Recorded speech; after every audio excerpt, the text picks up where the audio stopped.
Green Stuff World sent me some of their Colour Shift metal paints to try out and review. And I have done this thing. So I put them back in the box so you can watch me unboxing them like it's a real unboxing, but it's not.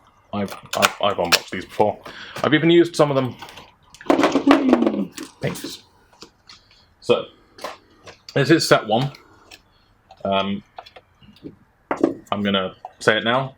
Probably the better set. Set 2 doesn't seem to have as many nice colours in it, in my opinion. And let's look at the back of the box so you can see what we've got. Instructions on how to do it. Very straightforward. I'll get that out of the way first. These are really easy to use.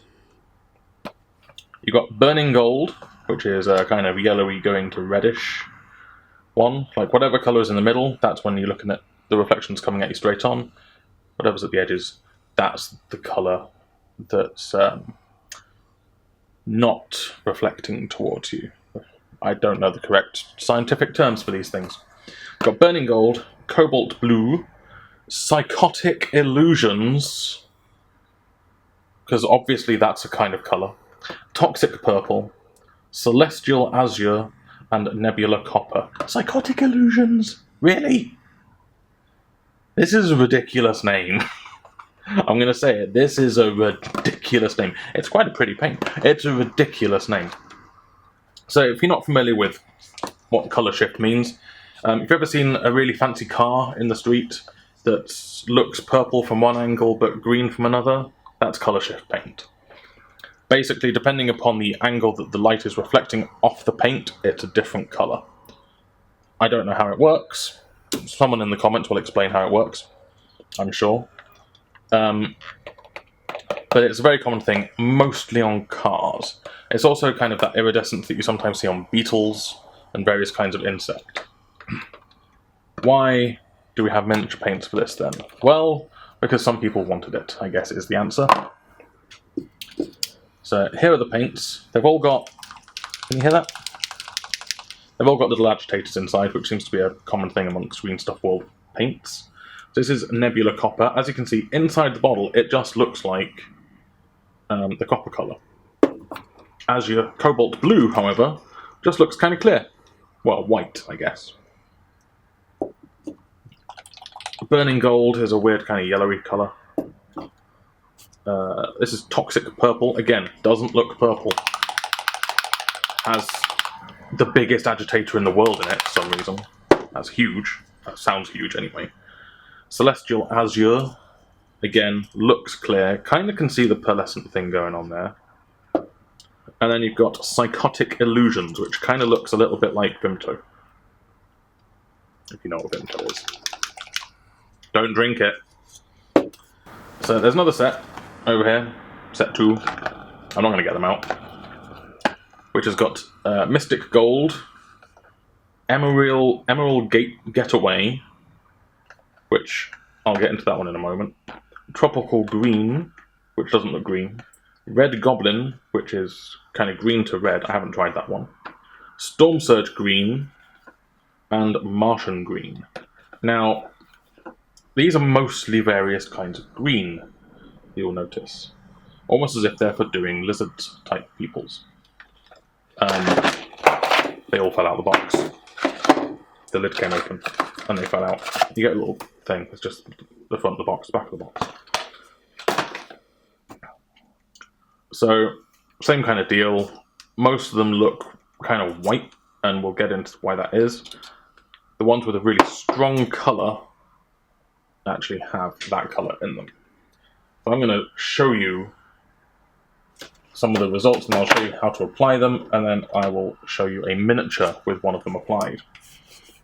This is how it's going to go down.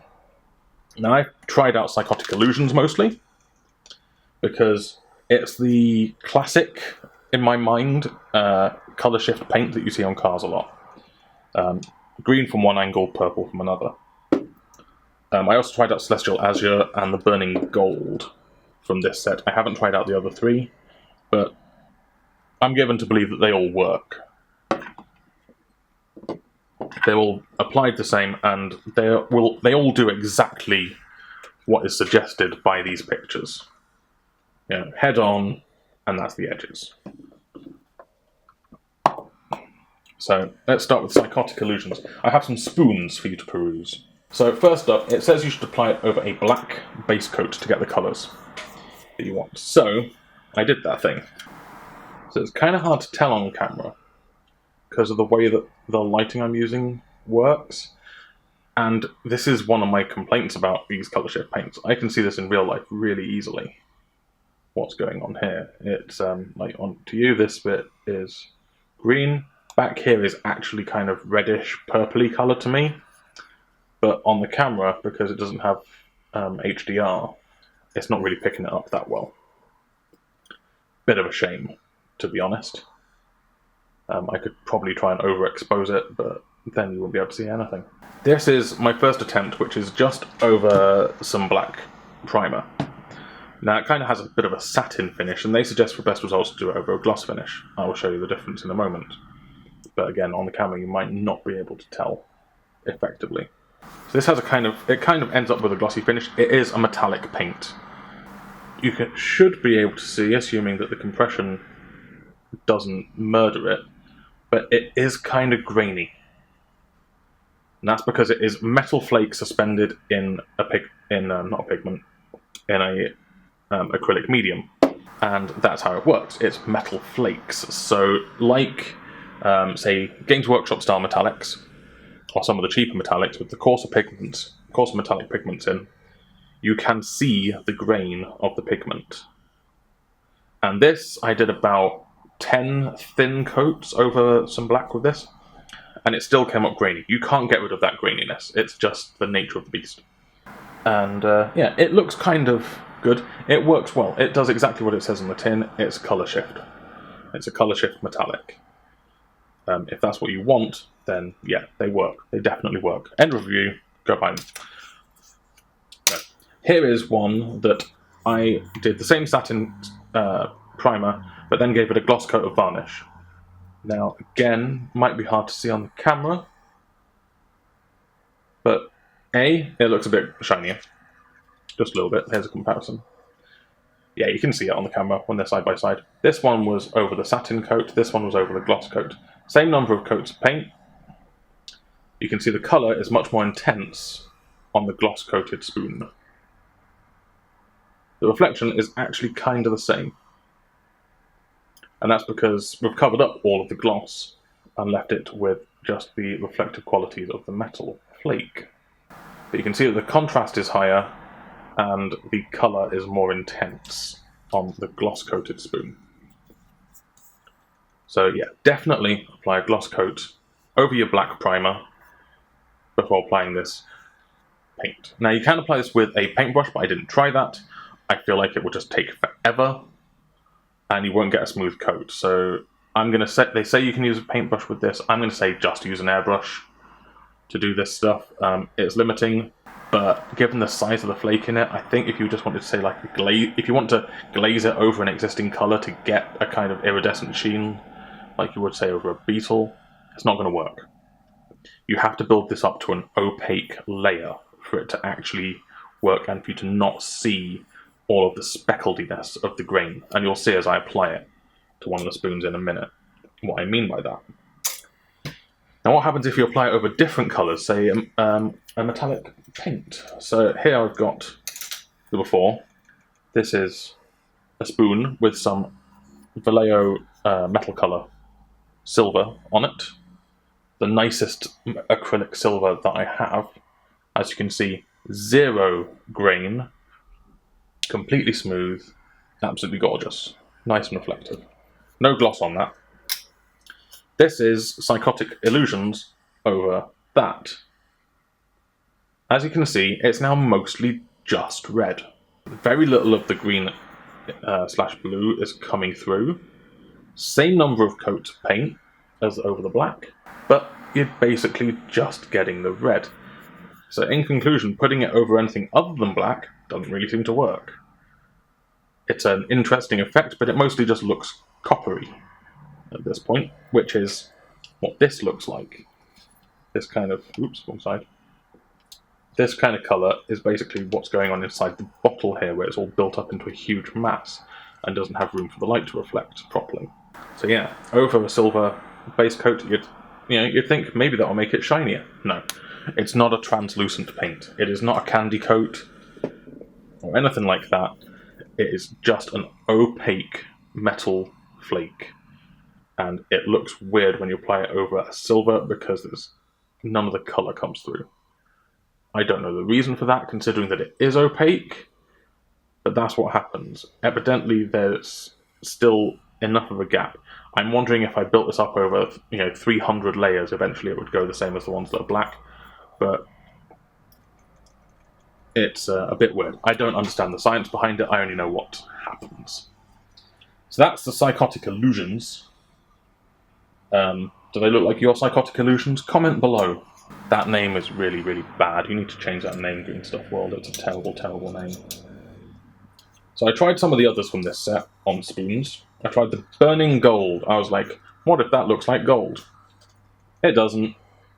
It looks like weird yellow to red. This is over black. It took about 30 coats to get it to this point. It still hasn't covered over the black properly.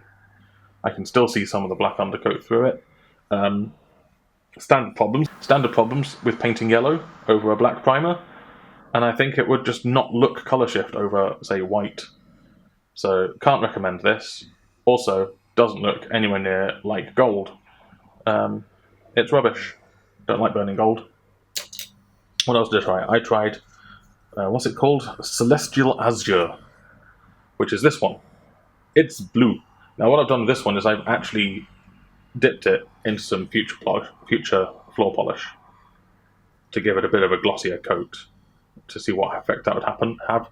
No effect other than making it glossier. Bit of an anticlimax there. Again, this one demonstrates the biggest problem with this stuff under this lighting. Under really awful lighting in just like my living room, this looks amazing.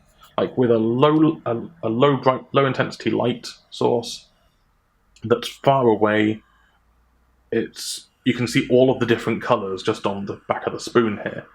Underneath my filming light, on top of this camera, also my painting light, it just looks blue. Now this is a problem. You can kind of see different colour coming in there a little bit as I rotate it. Yeah, this is a problem if you're, say, taking photographs of your miniatures with this on, because they're going to look awful. They're just going to look like a shiny blue mess. You're not going to get any of the subtle variations in colour that you expect from a colour shift paint when you take photos of it. In videos, maybe, but again, you'd have to use a low-powered light source rather than a high-powered one, so I don't know how that will really work out. In sunlight, looks quite nice. Especially on an overcast day, which is what today was. It's dark now, so I can't show you that. But in overcast sunlight, it looked really good. With a diffused light source, it looks really, really nice. Under a direct light source, looks awful. Just flat out awful. And that's a shame, because we like taking photos of our miniatures here at Raw Paints Models. At competitions, painting competitions, you aren't going to get very far with this stuff. You aren't going to get any bonus points for using this paint, because basically it's cheating in that you've used a chemical property rather than an actual technique. This isn't a technique, this is just a paint to get this effect. And also under the excellent lighting that they will use to examine your miniature close up, as opposed to the terrible lighting that's in the cabinet, the entire effect will just fall away. So it's not going to look good. So yeah, this Cobalt Celestial Azure looks really nice in terrible lighting. Looks awful in good lighting. It's a bit of a weird one.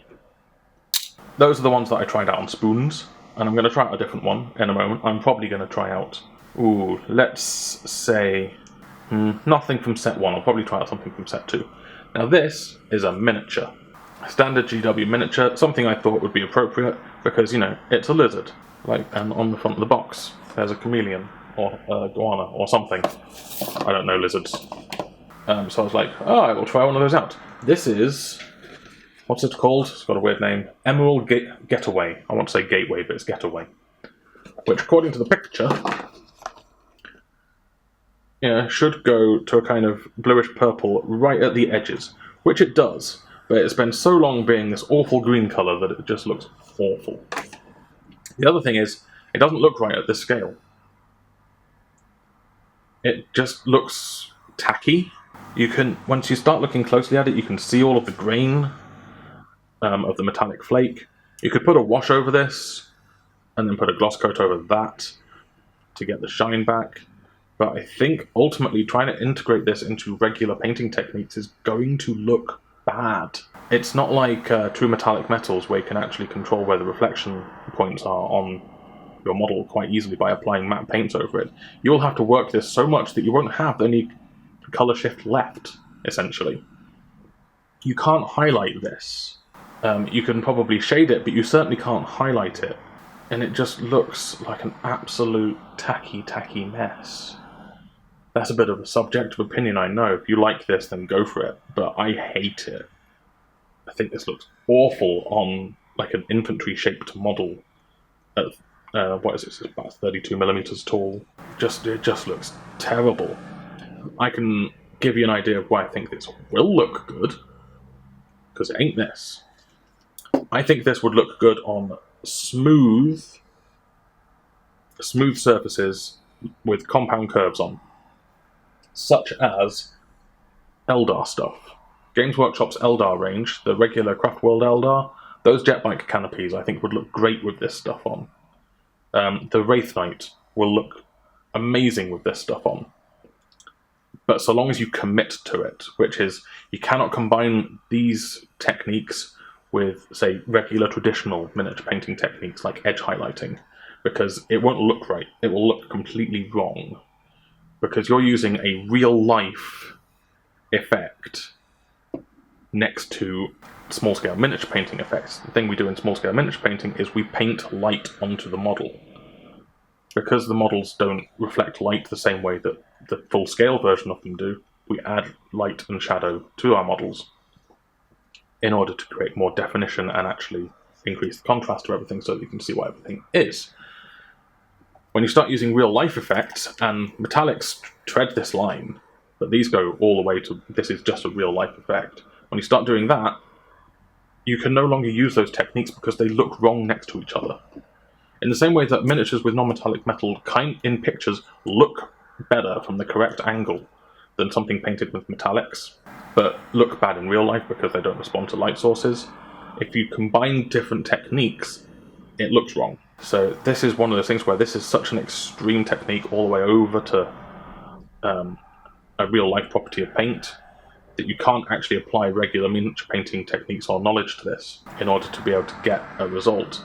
If you want to do an army like this, then do the entire army like that, and only go non-metallic, like with regular painting techniques, very rarely, because otherwise it's going to look really weird. But yeah, the kind of models that I can suggest this for would be Eldar type models. I think a Phantom Titan, the big one, with colour shift paints on, will look fantastic because it's a large enough model with a big enough sense of scale to it, that this effect will sell on it. I think these would be great for remote control cars, if you're into that kind of thing. Model kits of say, sports cars that you want to put a colour shift paint on, the bodywork, yes, these are perfect for that. Absolutely great. Cannot recommend enough for those purposes. For miniature painting, no. Stay away. Terrible, terrible idea. It sounds good in your head, but in reality, it does not live up to it. You don't have as much control over it as you would like. That's my conclusion for you. I am now going to show you how to apply one over this black and glossy spoon that I previously created. So I'm just going to turn my compressor on. Might get a bit noisy. Nope, apparently not. Apparently the tank's full. So I'm just using my standard Hardened Speenbeck Evolution airbrush here. What colour shall we pick? Let's pick Red Goblin. That's got a relatively extreme shift from green. No, there it is. Red Goblin. It's got this really extreme shift to red from green, which should be very noticeable as we apply it. That's such a big agitator. Some of them are really huge. Give it a really good shake, because some of mine went a little bit gummy at the tip. So I'm just applying it straight in the airbrush. I'm not thinning this or doing anything to it. It went through fine before, and I will be applying a couple of coats and then cutting to finish, because it takes quite a few coats. So here it is in the airbrush. You can see, kind of see the flake in there.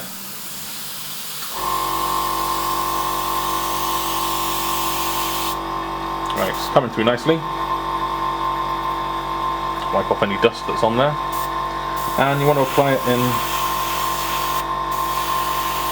a few coats. So immediately, you may notice the thing that is red in the airbrush looks green on the spoon. This is normal. This is to be expected. Using some air to dry it off. Again, you want to apply this in very thin coats and build up the effect.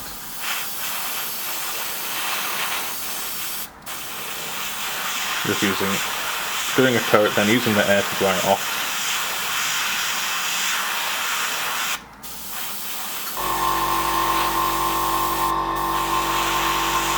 So that's 3 coats so far. You can still see it's quite dark back there. I think it'll get a lot brighter.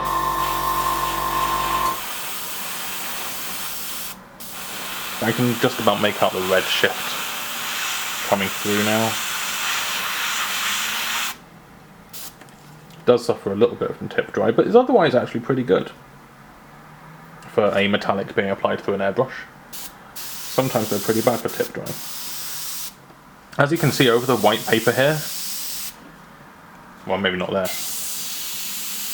it looks red. So obviously when it's got a white backing to it, it looks red. Which means if you applied this over a white primer, it would just look red.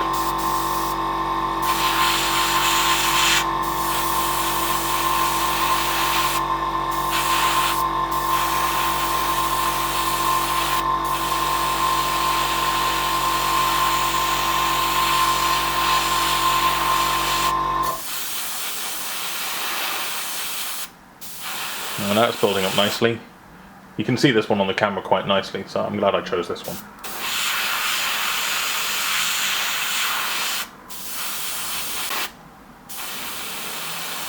To be honest, this one would have probably looked a lot better on the lizard than the colour I actually chose. But I still wouldn't want an army that looked like that.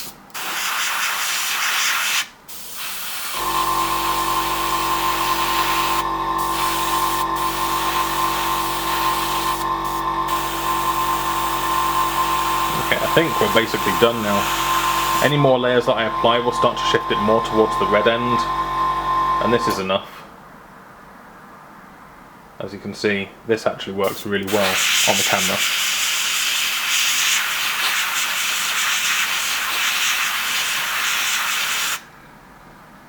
And we used pretty much everything that was in the airbrush. Basically empty now.